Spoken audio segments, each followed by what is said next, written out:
Alright, what's good, y'all? It's your boy Clamp, man. You now tuned into Clamp TV, bro.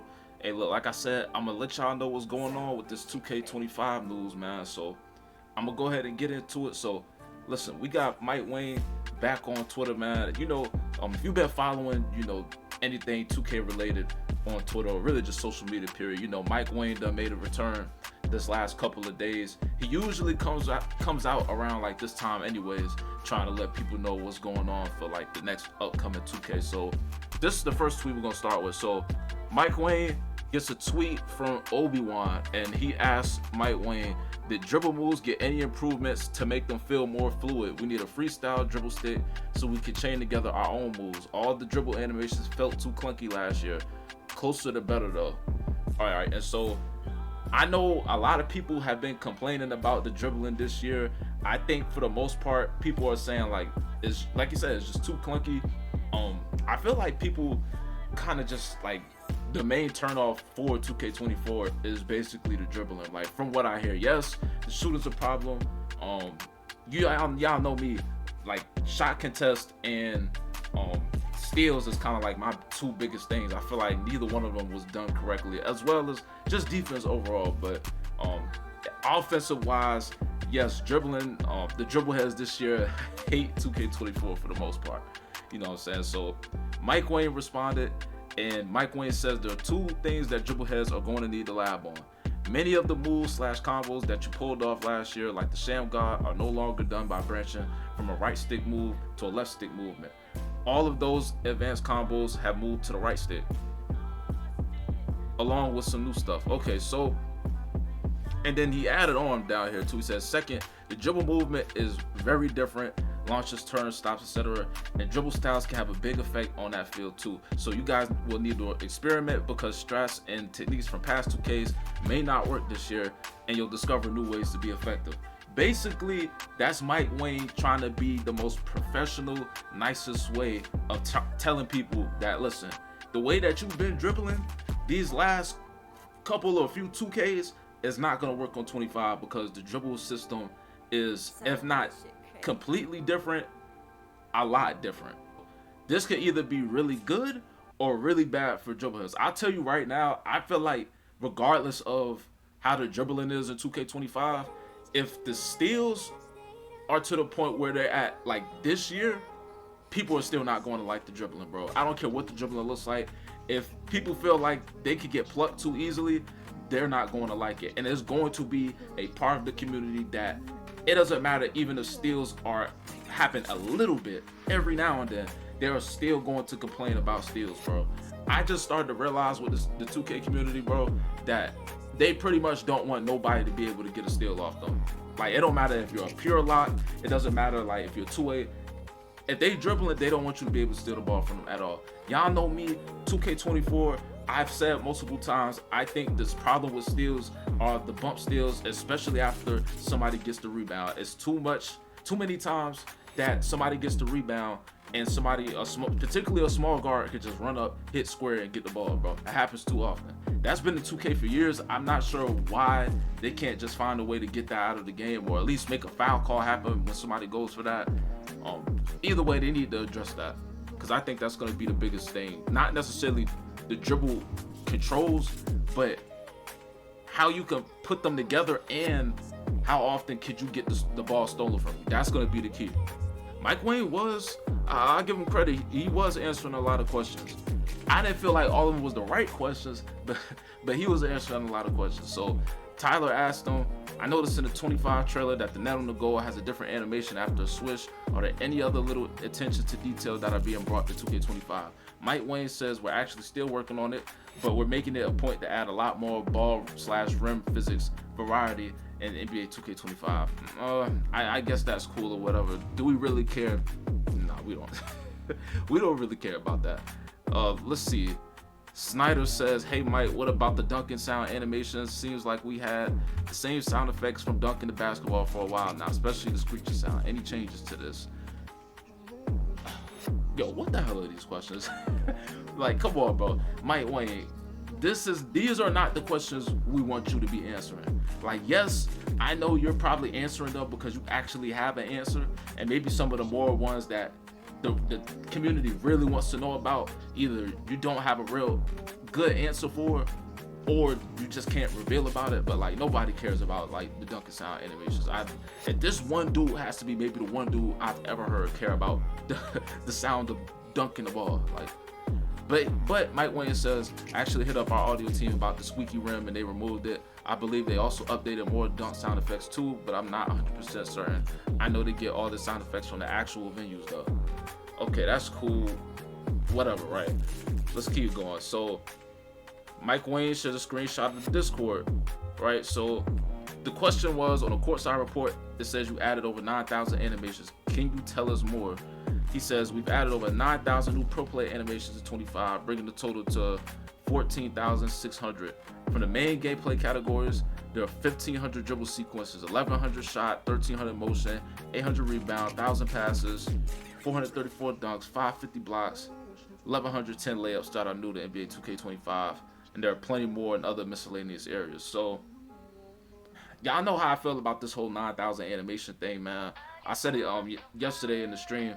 I just feel like 2K is really trying to push this 9,000 new animation number to make it seem like they're really doing a lot new to the game. And in all actuality, I feel like it's going to look damn near the same as far as the movement. I can't picture them making that big of a leap, because in order for them to make that big of a leap, they would have to actually care about the game, spend and invest more money into the game. And I just don't think 2K is doing that. I mean, we can't even get them to get better servers. How many years now have we been begging 2K to get better servers? You know, they can't do that. So I don't like this whole 9,000 animation thing. I'm telling you, by the time, I think it's August 2nd right now, by the time like mid-August gets here, bro, I'm going to get sick and tired of hearing. And I feel like most of y'all too, if y'all aren't already, are going to be sick and tired of hearing about the 9,000 animations. We don't care. We know what's cap. And even if it's not going to be nothing special. That's not what's going to make or break 2K25. But let's keep going. So next question is, have scoopers been retooled? Quick scoop layups got a small nerf to better balance the risk versus reward of using those type of finishes. So basically, I mean, I don't know how to feel about that, you know, because we're only going to be able to tell, you know, was the nerf good or not. We won't be able to tell that until we play the game. So someone asked, can you still jab step into standing dunk meter? And Mike Wang says you can no longer perform jab steps when standing under the basket. You'll get pump fakes now instead. So I mean, I have a couple centers, but I really haven't played center a lot this year. And when I had center, I'm not gonna lie, I didn't use the standing meter dunk. I couldn't stand seeing me try to do a standing meter dunk and I get it very late. Like that was just the absolute worst for me. So personally, I never used the standing dunk meter. But y'all let me know what y'all think about the standing dunk meter. Do y'all think people not being able to get into that meter after performing the jab step, you know what I'm saying, is that a good thing? Was that some type of cheese? I don't know. Mike Wang, the next question he answers is, what is the default shot timing profile? So he says the shot timing profile defaults to difficulty base, which automatically maps rookie through pro to low, all-star and superstar to normal, and Hall of Fame to high. So basically, yeah, I mean that's it. I mean, if you're used to shooting on like all-star, you might want to just go with normal. If you really aren't good at timing your shots, or you're just new to 2K, I would say you're probably going to try to go with low. And if you've been playing 2K for a while, if you have a spot up type of shooter, if you have like a pure lock with a lower 3 ball, you're probably going to want to go to Hall of Fame and find a really good jumper. I think this is a question that maybe I might have to tweet and ask about. I haven't seen anybody ask Mike Wang about, are the jump shot grades going to be in the game? Because I think that's going to be a big part. If jump shot grades are still in the game, I think that pretty much whatever, you know, you've been hitting with a 3 ball this year is what you're going to be able to hit with next year. Someone asked Mike Wang, will whistle be in 2K25? And he says RIP whistle, bro. So I know a lot of my centers are probably loving the fact that whistle is going out of the game. I feel like whistle really didn't hurt anybody besides, or really help anybody besides, like, I say maybe like small guards, but other than that, I mean, I never liked the whistle badge anyway, bro. I feel like I shouldn't need a badge in order to get a call. Like, someone fouls me, just call foul. You know what I mean? Someone asked him, how much is your 3-point rating going to matter this year? Will it be the same as the past? As in, you don't need a high 3-point if you know your timing. That is the first, I'm not gonna say the first, but it's one of the few really good questions that I've seen somebody ask and Mike Wang actually answers. So Mike Wang says that the shooting model is very different this year, with shot ratings playing a much larger role. You can compensate to some degree if you're really good with shot timing or rhythm shooting, but most people are going to need higher ratings this year to shoot at last year's clip. Now, I'm not gonna lie, we know this is cap. Like, come on, bro. We know this is cap. We know that whatever the game is going to look like the first month, it is not going to look like 2-3 months down the line. If it's hard to shoot and you can't shoot with a 73 ball in September, by the time December and January gets here, you're gonna be able to hit with a 73 ball. It's been like that in 2K since, I think honestly the last time I remember a 2K to where you had to have a decent 3 ball if you wanted to make shots consistently was probably 2K18. 2K18, if you had a low 3 ball, you wasn't making a 3. But 19 and ever since 19, I think every 2K you've been able to get away with a low 3 ball. So long as at like 24, you could get away with a low 3 ball as long as you had your mid range up, because that gave you your badges and that also gave you, you know, your jump shots, your ability to get the better jump shots. So that's why I said I think I might have to ask that question, because I haven't seen anybody ask Mike Wang that question. Or maybe they're trying to keep that until like later day or release, or I don't know. But to me, that's going to be the key. That's going to be the key. What do I want? I mean, I honestly do think that you should have a higher 3 ball in order to make shots. You know what I'm saying? I think that would also limit a lot of these like 2-way demigod type of wing players that people have been making for 2K24. And yeah, I think that would make the game better, bro. You know, shooting is one of those things people either they want to be able to just shoot whatever, or they really want it to be like hard to shoot, a real skill gap. So y'all let me know what y'all think about that. Let's see. Mike Wang says, I don't know what this ICY am. I'm not even gonna lie. I don't know what that's abbreviated for. But let's see. He says you can do controllable red hangs on one-handed dunks in NBA 2K25 by keeping right trigger held after you finish the dunk. And then for some reason, like, he links this video, which is not NBA 2K. So I like, why would we watch that? It's a baller's life. Like, what? Come on. And don't show us. Don't link no videos unless it's actual gameplay. We don't want to see it. You know what I'm saying? That's like, we don't care about that. Nobody was dying to know whether we could hang on the rim with one hand. I'm sure that wasn't one of the top questions. Let's see. Boomy asks, hey Mike Wang, does the new cutoff moves on defense cost adrenaline? And Mike Wang says, nope, it doesn't. So if y'all haven't heard yet, basically there's going to be a way that you can activate cutoff moves on defense to try to make the defender, try to make the ball handler fumble the ball or completely just pick up the ball, you know. And I think it's going to be with the right stick. I'm hopeful that, you know, it could be maybe a good thing, a good tool for the defense, because this year just the lateral movement on defense has been like horrible, bro. Me personally, I don't feel like they needed to like add this whole cutoff thing, but I just felt like they needed to just speed up the defense, the defensive movement laterally.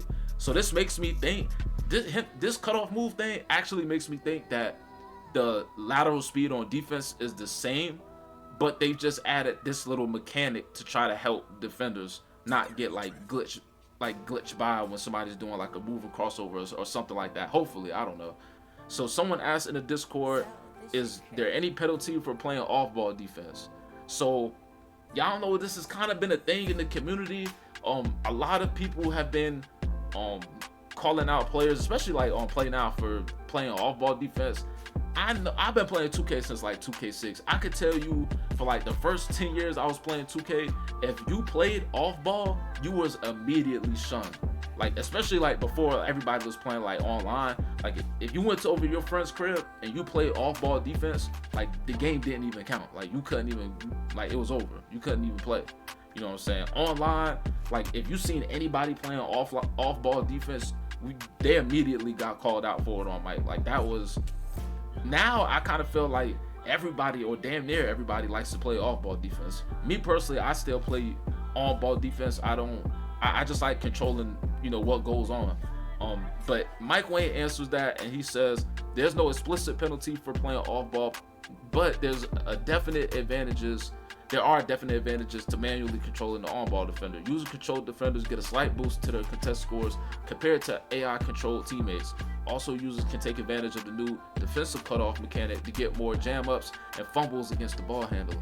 AI teammates also have perception delays, so based on their rating, they might not be as reactive and give up driving lanes more often than a solid user-controlled defender would. So basically, he's saying if you play on-ball defense, you're basically going to be able to react and move your feet faster than somebody on AI. If you try to play off-ball defense, there's a good chance your AI is going to get blown by.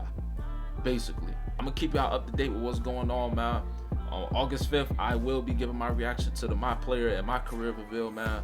But until next time, man, I appreciate y'all watching the video. Like I said, man, make sure y'all hit the like button for me and hit the sub button for me, man. That way you don't miss no news, man. We on the way to 600 subs.